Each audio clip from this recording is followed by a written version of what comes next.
Hello and welcome to Season 2 of Inside the Therapy Room. I'm your host, Sam Sellers. I'm a registered therapist, a wife and a fur mama, and I am passionate about breaking down the barriers and stigma attached to therapy. I want to begin by first honouring the traditional custodians of the land we live and work on. Today, Bronwyn is on the land of the Paramunk people, and Sam is on Gundungurra land. We pay our respects to the elders past, present and emerging, for they hold the memories, the traditions and cultures of our First Nations people. We must always remember that the land below our feet is, was and always will be Aboriginal land. Today we are chatting to Bronwyn Bickle. In her private practice, she specialises in ethical non-monogamy and chronic illness. She feels passionately about providing a service that is positively aligned with the neurodivergent, LGBTQI+, kink and BDSM communities. 2022 saw the release of her first book, The Beginner's Guide to Ethical Non-Monogamy. Today's episode is all about the wonderful world of ethical non-monogamy and polyamory relationships. We hope you enjoy joining us inside the therapy room. Welcome, Bronwyn. Thanks for joining me.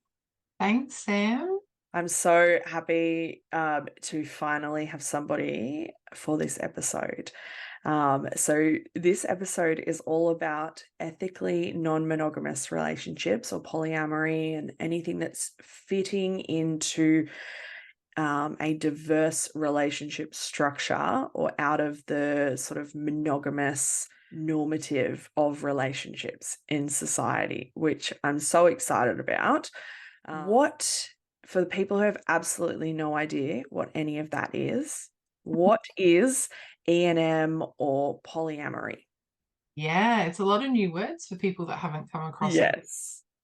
Ethical non-monogamy is like an umbrella term, right? It's an overall generalized term that's an alternative to monogamy. So we hear about monogamy a lot. That's the general relationship dynamic that we all know about, that we're all raised with. We see it in media so much, which is just about picking one person and you date that person. Generally, it's with the long-term goal of longevity. You know, this relationship's going to last us forever. With ethical non-monogamy, it sort of encompasses everything that might fall outside of that. Mm-hmm. So the ethical part is that everybody involved understands what's going on and they agree to it, they consent to it. Mm-hmm. And non-monogamy just suggests that it's not one partner you might have multiple partners. Yeah. So that's just the overall umbrella term. You might hear it called consensual non-monogamy as well. Mm-hmm. I prefer ethical non-monogamy because I think it's very, very clear what it's about. And we get to shorten it to E&M, which makes it so much easier.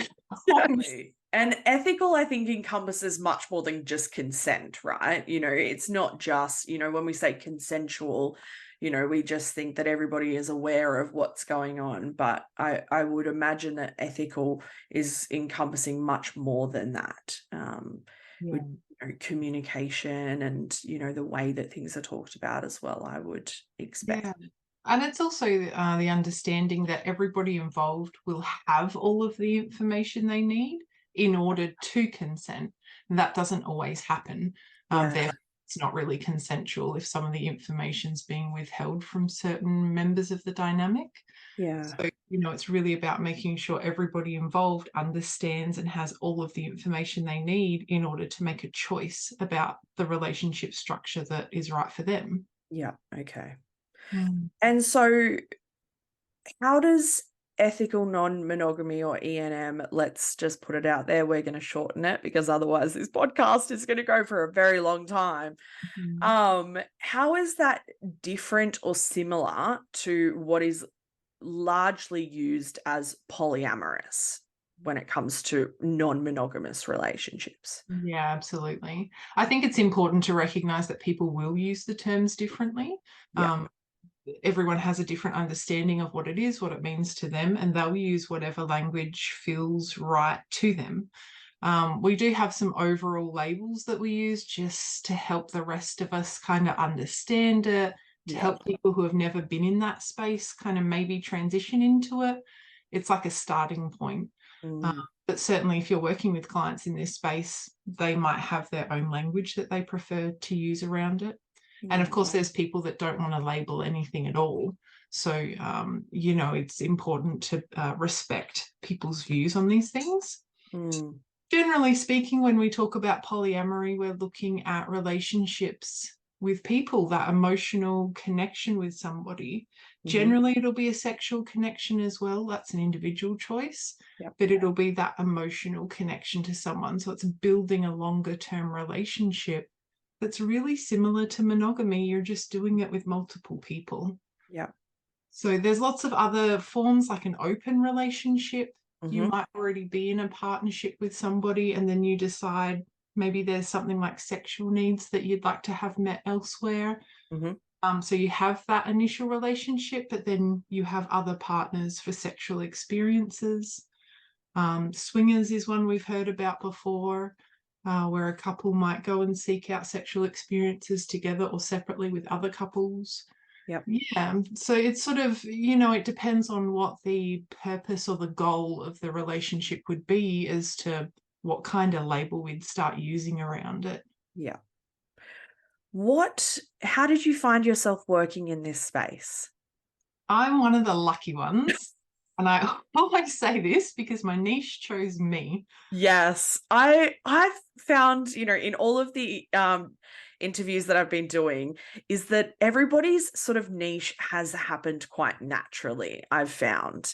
And for some, it was even sort of, resisting, I don't want that to be my niche. I don't want it, and it happens anyway. So, It's the universe handing you something. I know. And this is your area. It was a funny one, because when you go into private practice, the overall recommendation was to find a niche, because it makes it easier for clients to find the right therapist for them. And so while I was sort of mulling that over and trying to understand what areas could I work in, where do my skills lie, most of the people booking in were in some sort of alternate style relationship. The dynamic of their relationship was outside of that, what we call mononormative, the heterosexual sort of monogamous relationship style. So it was just sort of that slow realization that, I don't know why, but this kind of community is coming and finding me and signing up with me. Settling into that and understanding it better. And, it has been the most amazing opportunity to work that I would never have imagined that was a niche that I could work in. To have them seek me out. I mean, there's obviously a need for therapists that can sit in that space with people and support them. Yeah, absolutely. Are you finding that some of the people that are coming to you have had perhaps some not so helpful experiences with traditional relationship therapists who maybe don't understand this space? Yeah, absolutely. I find there's a couple of things that go on there. One of them is people who already have a longer term therapist, someone they've been working with for a while, and they feel like they can talk about, their trauma, their past, their childhood, all of that sort of thing. But when it comes to relationships now or into the future, they don't really feel comfortable mentioning E&M. They just don't feel like their therapist is going to be open to that or understand it. And then unfortunately, there's quite a big group of people who have sought out a therapist wanting to talk to them about E&M of some variety, and they've had a really negative experience. So that's when a therapist is sort of saying to them, relationships, you're doing it wrong. Like, you need to be monogamous, or trying to make it sound like their trauma from their past is somehow linked to wanting a different style of relationship.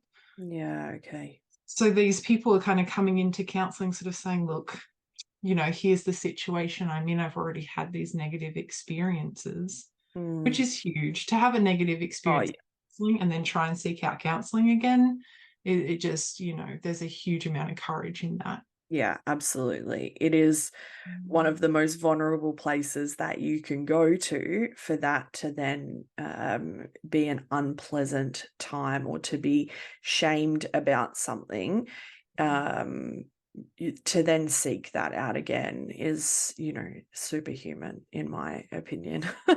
Yeah. It astounds me that people find that courage to come forward again and try and find somebody again. Absolutely.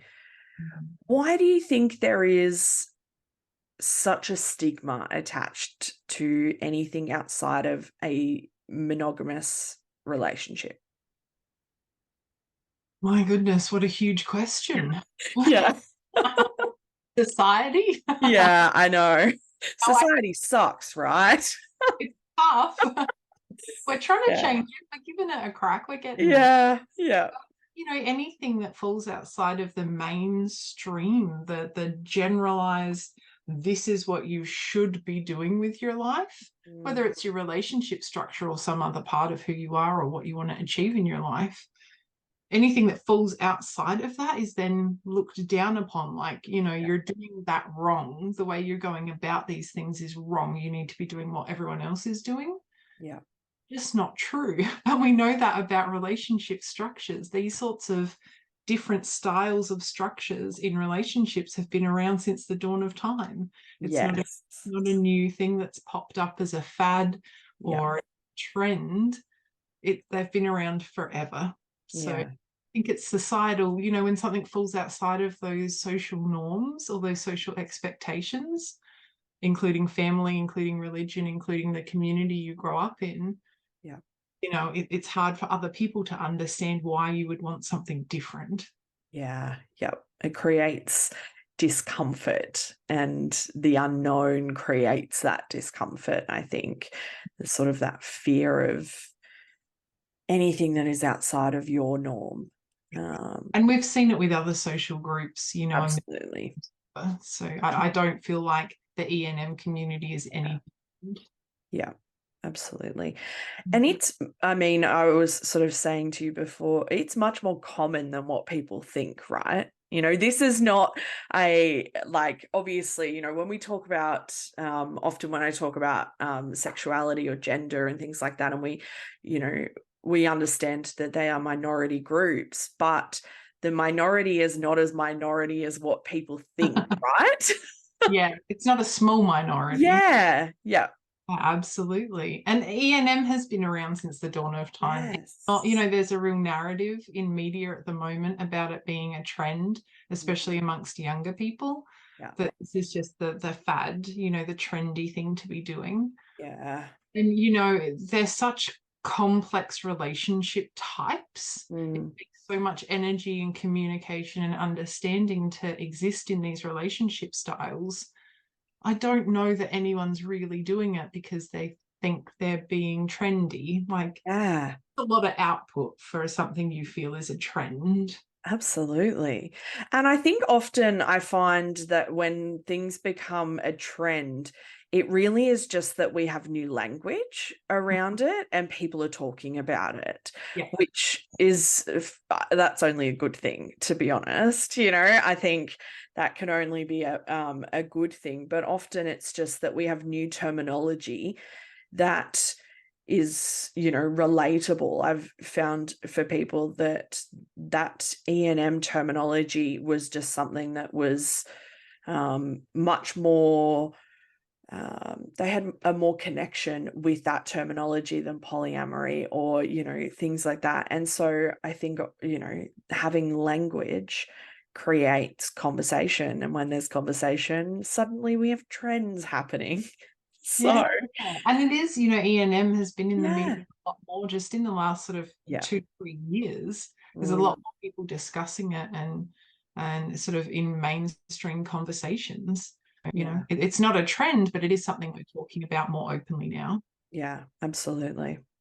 What sort of things would E&M relationships or polyamory relationships, what sort of things are coming up in the room? It's such an individual thing. Some people are coming into counselling because the relationship style has hit some speed bumps, or there's some specific challenges coming up around that we can work with. And sometimes it might just be that they're wanting a counsellor that they don't have to justify themselves to, and they don't have to educate. Yeah. sitting with a counsellor who's saying, I know nothing about ENM, and this person saying, but here's my relationship styles. You know, Yeah. for the client, that's a lot of time and money and energy put into trying to educate their own therapist about who they are in this part of their lives. Yeah. So it's sort of really diverse, the things that people come into counselling for in that space. I mean, it really could be any area of life. It doesn't necessarily have to be specific to the relationship structure. Yeah. Okay. I wholeheartedly agree about not feeling like you need to educate your therapist. And I think that is part of, I guess, what led to the creation of this podcast, was wanting people to be able to find a therapist who either works with their particular presentation or issue that they're wanting to explore, or works in a way that is relatable for them, because my specialty is religious trauma, and so I understand the difficulty in finding a therapist who you don't have to censor or filter the type of language that you use. I don't need to be like, oh yeah, sorry, I forgot. I need to tell you like what that terminology means. There is an ease about it when you have a therapist who understands the terminology or the language that you're speaking. And I would imagine that some of the terminology would be new for a lot of therapists. And I think it's important to remember, and even if you have therapists who are listening to this podcast, all the different themes that you cover, if you're hearing certain topics, certain counselling themes, certain niches that you're just not interested in, that don't align with who you are as an individual, that you feel you don't know enough about, it's okay to refer clients on, and it's okay to be honest with clients and say, I'm not sure if we're the right fit at the moment. It doesn't mean you're less of a counsellor. It doesn't mean you're not a good therapist. In fact, being able to understand the gaps in your knowledge and your skill set is a strength. Absolutely. Yeah. What I would imagine that there would be a need for this service, and what I mean by this service as in practitioners who specialize in this, because I would imagine there would be conversations for currently monogamous relationships who are wanting to potentially open up their relationship, or who are having conversations around E&M and going, how do we navigate this? Yeah, 1,000%. Yeah. Is that, what is that like for the people in those relationships to be navigating? Scary. Yeah. It's scary. It's scary to be in a monogamous relationship, a relationship type, a dynamic, and then have the other person sort of turn around and like, I think I might require something a bit different, or I think I might be interested in exploring something outside of this. Yeah. It's terrifying, and we're not ready for that. There's no discussions in society around what happens when your relationship starts to change, what happens when your partner requires something that you are not ready to offer them. What if they have wants and needs that don't fit into our current relationship structure? So it's not uncommon for people reaching out at that point where there's some sort of conversation coming up around moving from a monogamous relationship into E&M, potentially, or they've already kind of shifted into it and now they're just needing some support.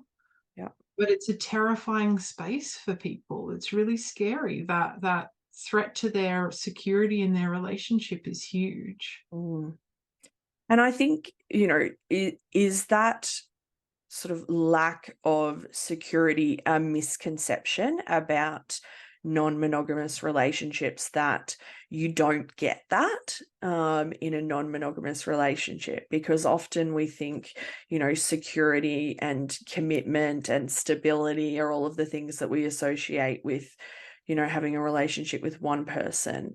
But we know that you can still have all of those things, but I'm wondering, is that a bit of a misconception or a fear of people who are hearing that their partner wants to have this discussion? Yeah. How much do we go into it today? It's such an in-depth kind of topic, but the place that my brain goes immediately with it is to attachment. The way that we connect with other human beings, and in this discussion we're talking about partners, the way we connect to them is called attachment, and there's multiple different attachment styles. There's a secure attachment, fantastic, no problems, but a bucket load of us have insecure attachment styles. We're worried our partner's going to leave us, so we're reaching out for them, trying to connect to them, and we're having a lot of anxiety around them maybe not being as into us, they're going to leave us. And then you have attachment styles where the partner might be pulling away and not wanting to connect deeply because they're scared of that connection, or they don't know how to do that. These sorts of things that can come up in partners, in partnerships, can happen in monogamous relationships, and they can happen in non-monogamous relationships. It doesn't mean one style of relationship is better than the other. It's about the individuals that are participating in it and the connection that they have together, that attachment to each other. And certainly the counselling space is a great space to unpack that and kind of understand how those two people are relating to each other. So, I think that's a big sort of myth about the difference between monogamous relationships and E&M relationships, that monogamous relationships are somehow more secure, and that if there's bumps in the road, or somebody realizes they have different needs, or something's going on, that suddenly makes that relationship really insecure and scary. But it doesn't have to be that way. Those sorts of things can come up in any relationship structure. Yeah, absolutely. Are we getting misconceptions about E&M and polyamory because of the way that it is presented in the media and in TV shows or movies or things like that? Yeah, that's a great question. I would probably say it comes more from those societal fears of what this is exactly. People are quick to judge it if they don't understand it and find the flaws in it. Media in general, movies, TV, they're starting to explore E&M a lot more and in more balanced ways. It's not sort of, I don't know if you remember a TV show from a while back called Big Love, which was about polygamy, which is quite different again. So, the more diverse examples we can see, the more understanding I think society at large will have of these different types of relationships and how they can work really well for some people. Yeah, absolutely. I think there is a real, I mean, we might be going slightly on a tangent, but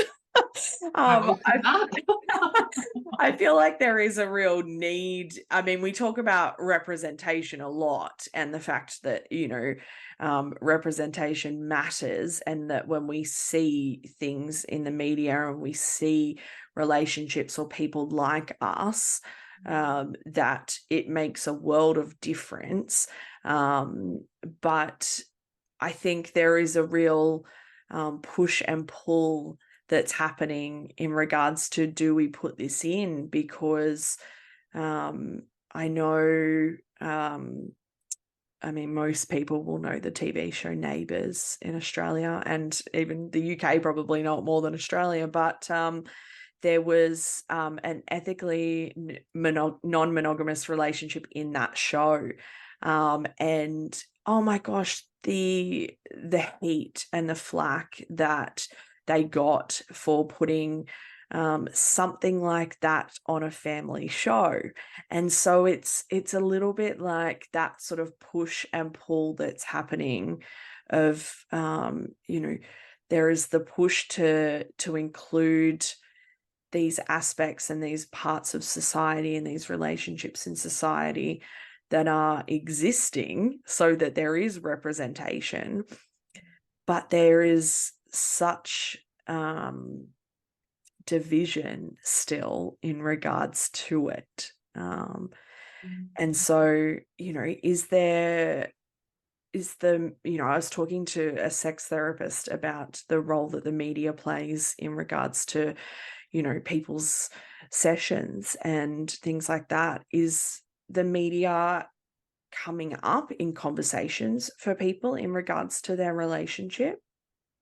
Only in a sense of there being a lack of representation.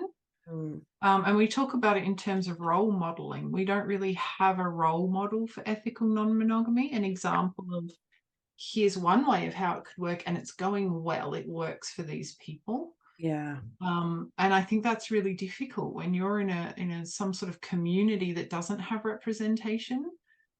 It's extremely invalidating. mm, That experience of being completely othered. yeah, You're on the outside of society then, and any conversations that come up around it, like you're saying, there's a lot of backlash to it and a yeah, lot of negative connotations around it, a lot of negative conversations happening. And I just think the damage to individuals that does is huge. yeah, Just because they're a minority group doesn't mean there's anything wrong taking place there. yeah, Mm. absolutely. What do people need to know about E&M? What is, if there was one thing that you wanted people to know about E&M, what would it be? Oh, there's not just one thing, like 100 different things. I think a good place to start would be that these relationships can work. Yeah, These relationships can be healthy, functioning, amazing connections for people. mm, Doesn't mean it's right for everyone, and that's okay. Just yeah, like monogamy is amazing and works for a lot of people, doesn't mean it's for everybody. mm, I think having that open-mindedness that some people do have the capacity to love and adore multiple people at the same time, or they have a capacity to hold a primary relationship but also have sexual connections on the side. Some yeah, people have capacity for I don't know where they get the energy, but some people have the capacity for it.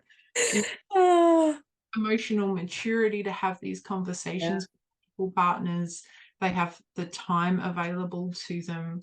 They have brain space to be able to put this somewhere in their life, and mm, that's okay. And yeah. it's not expected of everyone. You don't have to want to be in an ethically non-monogamous relationship. That's okay too. Yeah, absolutely.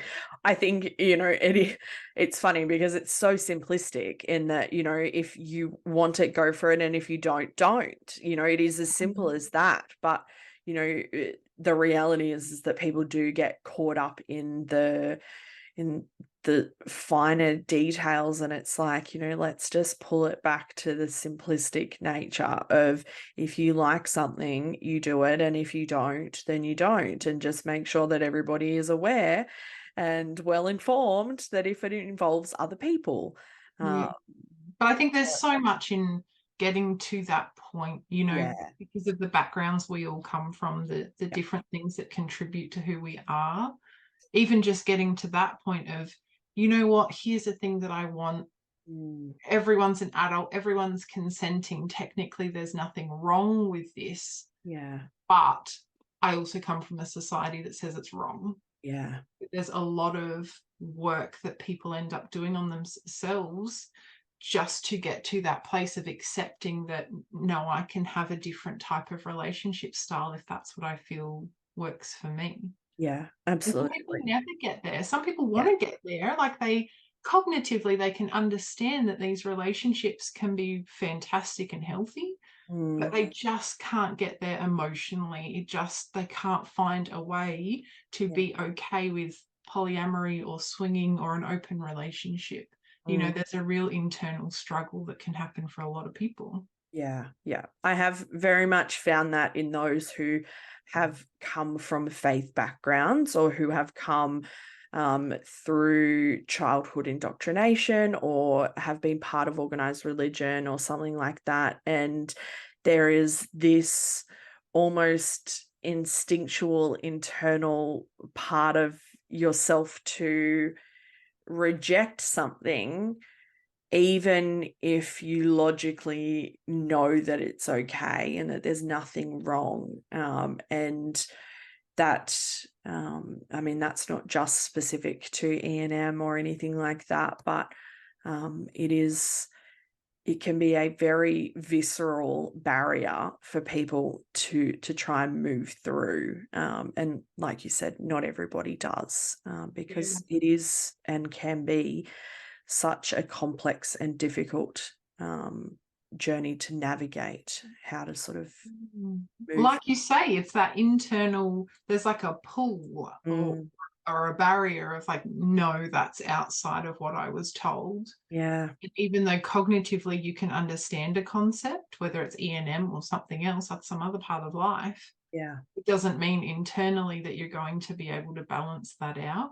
Yeah. And for some people, there's a lot of work that goes into trying to offset the old stuff and understand the new stuff. Yeah, absolutely.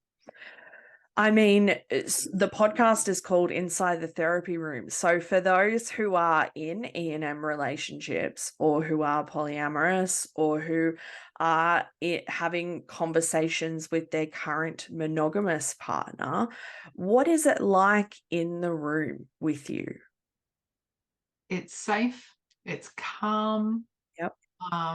There's a lot of facilitating conversations if you come in as a couple that are wanting to talk through these things. I think for me as a therapist, the main thing is making people feel safe. Yeah.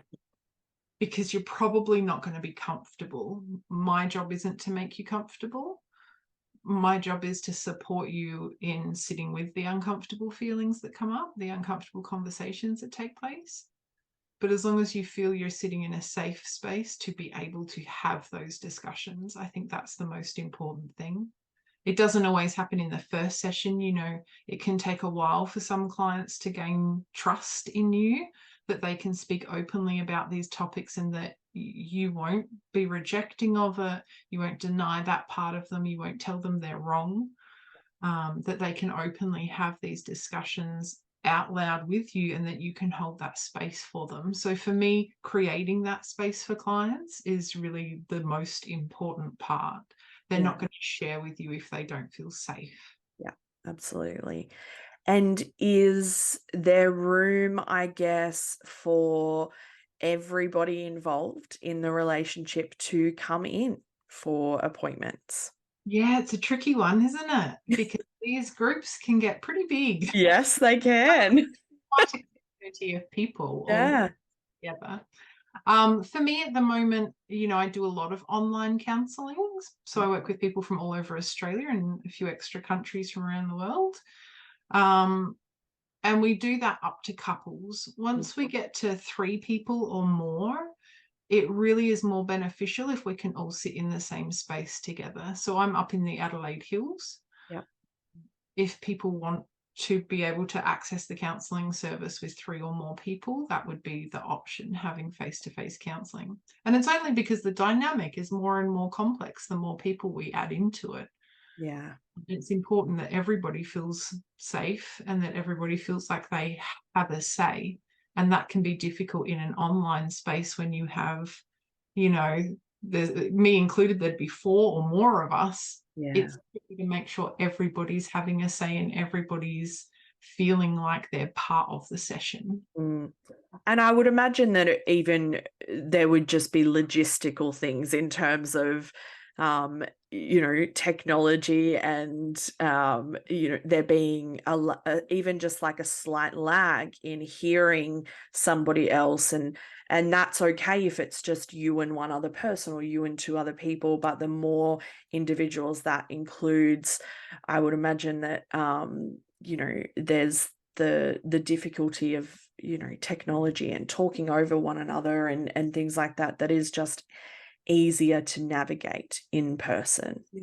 And when we're talking about counselling skill sets, what we learn as counsellors, working with a group of people, which would be 3 or more, there's a lot of dynamics that happen in that space, and trying to manage them with people joining from different computers, or are they going to be wedged on the same couch together?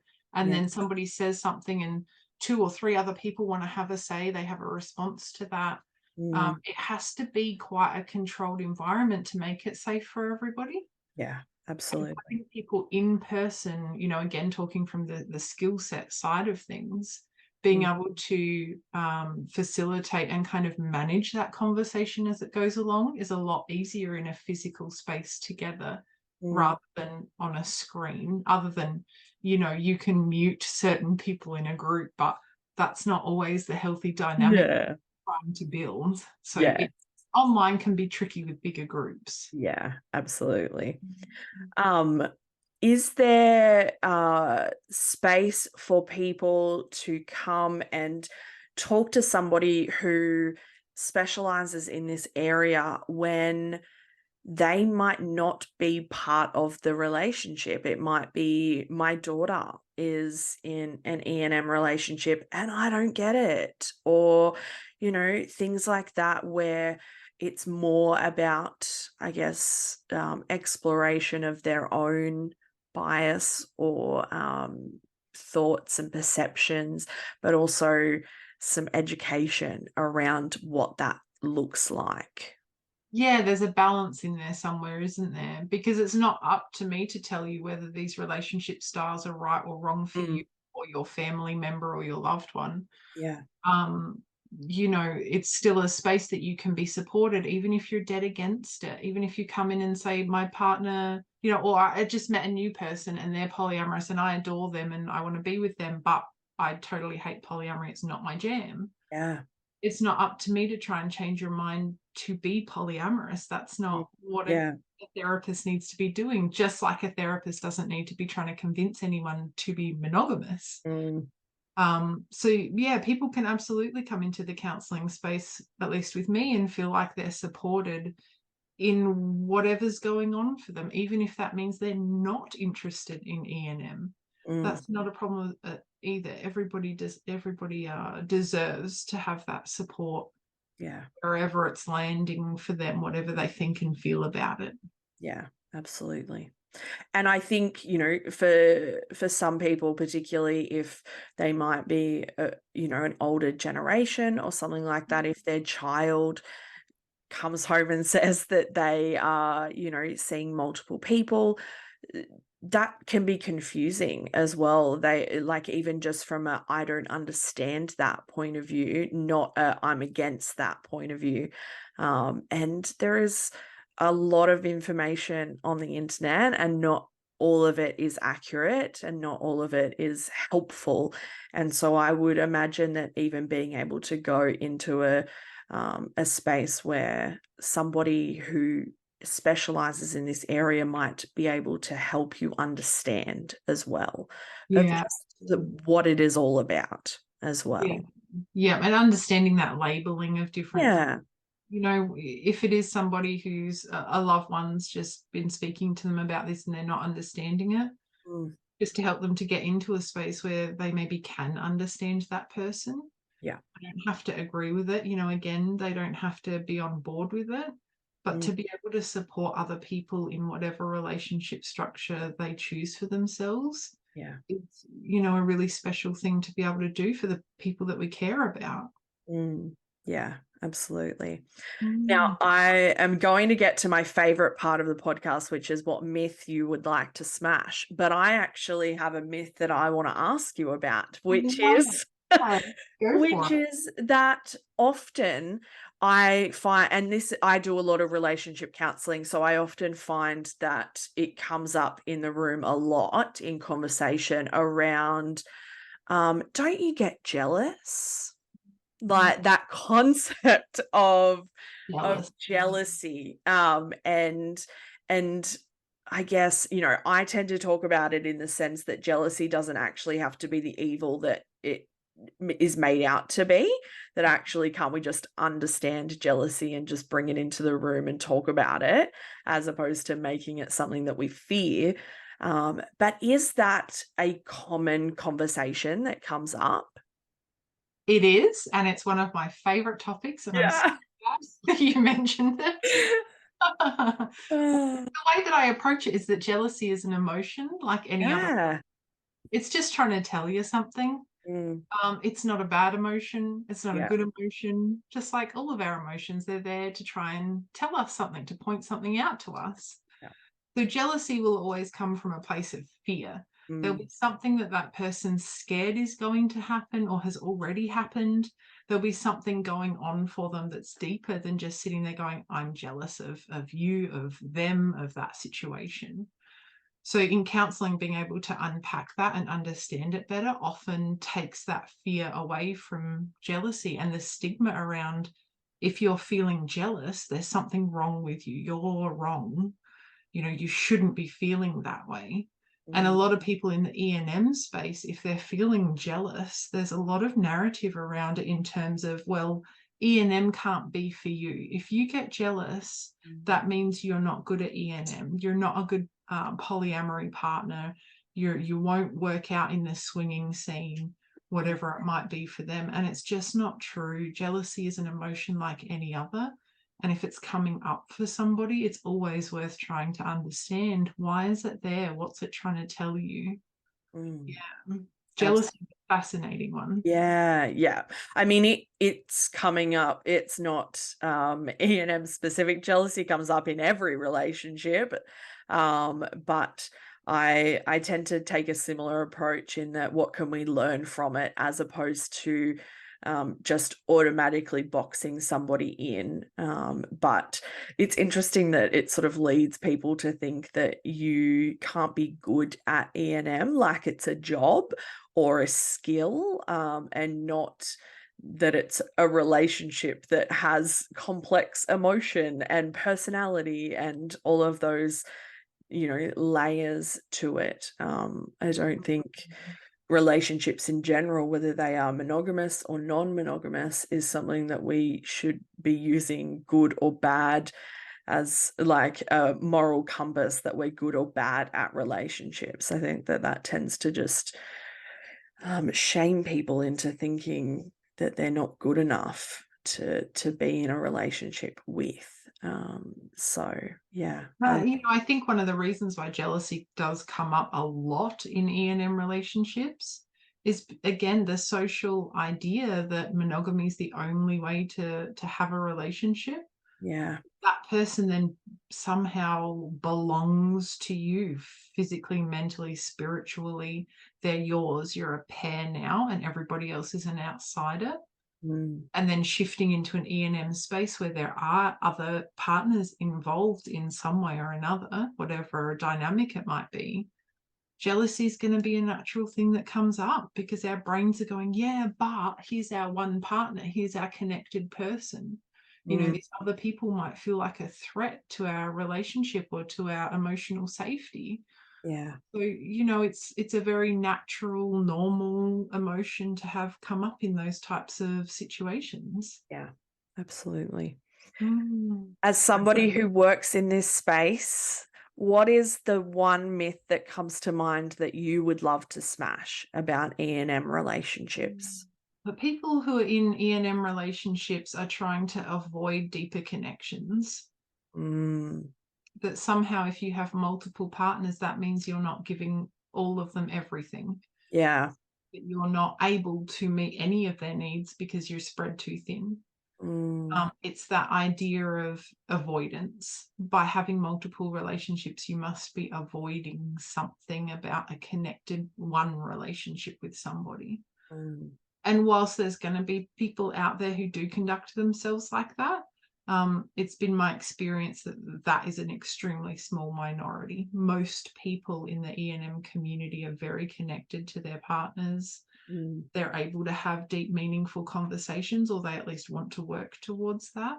And a lot of work goes into those different dynamics. So, in my experience, it's absolutely not a method for avoiding deeper connection. Most of the Yeah.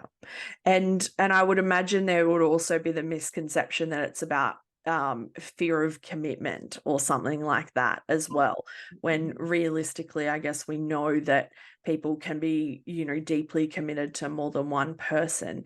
But I guess it is coming back to that internal narrative of, oh, well, that's not true commitment. And we sort of go, well, what is true commitment here? Yeah, what does that mean? Yeah. Let's unpack that. Let's see where that's coming from. But yeah, I I wholeheartedly agree. I think it's easy for people to think that something that doesn't fit your norm is somehow avoiding the norm by doing that. I think it just, for some people, it makes sense that way. It is easier for them to think that than to consider that actually this is very okay, that this is, very a very healthy, committed relationship, just like any monogamous relationship as well. Yeah, and I mean, not to invalidate the people that are using non-monogamous relationships to avoid connection, because there's obviously something going on for them deeper, and they'll come to that in their own time. We can't force people to come to these realizations. Yeah. But, if that's where they are in their life, that's okay too. There's lots of conversations we can have in that space as well. It doesn't make them bad people. It just means they're in a space at the moment where they can't be in those deeper connections with other people. Yeah, absolutely. Great topic for counselling as well, for people to come in and seek counselling, for sure. Yes, absolutely. There is never a topic that is not great for counselling. That's so true. Just a little plug for our industry. There is never an off-limits topic. I always say that about my practice. Yeah. There's no topic that's off limits, because sometimes people feel uncertain, like, can I bring this up with my therapist? I don't know if they're going to be okay with details about something that I've been up to.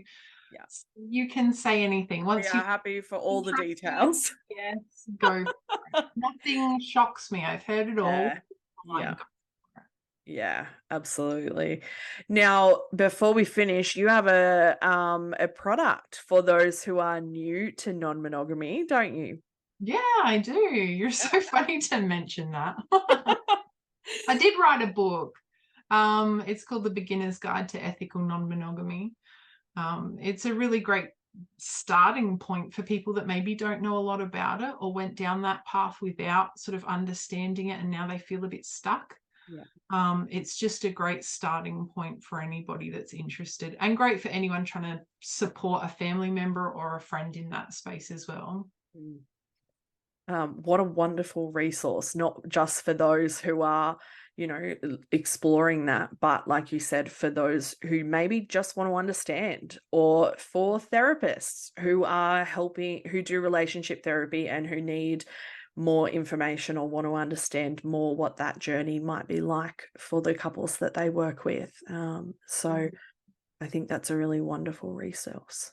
Yeah, it was fun to write. I bet. It's a topic I get so passionate about, because that's what I work in every day. So and it's so diverse. So it must have felt like, gosh, I could write, hundreds and hundreds and hundreds of pages.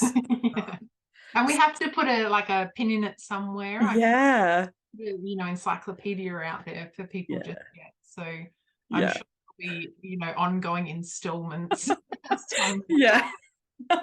I'm trying to think of what comes after the beginners, but the intermediate, the intermediate or the advanced guide. There we go. There's a sequel for you. I'll have to get onto it. I will. I'll pop all of those details in the show notes anyway, for anybody who wants to either reach out to you or grab hold of that resource. I think the more conversations that we can have about anything that just sits outside of what is considered normal in society, whether that be relationships, sexuality, gender, anything that sort of sits outside of that, the more helpful conversations we can have around that, the more empathy we can have around that, the more growth that will happen in society. I think until empathy becomes part of the conversation, we're missing the mark. So, yeah. Thanks for joining me. Thanks so much for having me on. It's been so good. I love chatting about this. It's so good. I feel like it's a topic we could talk for days. I know. I've had actually with a few other podcasts, I've been like, oh, we could talk a whole nother episode about that. But yeah, it's been wonderful. Thank you so much, Sam. We hope you enjoyed joining us inside the therapy room. Thanks for listening.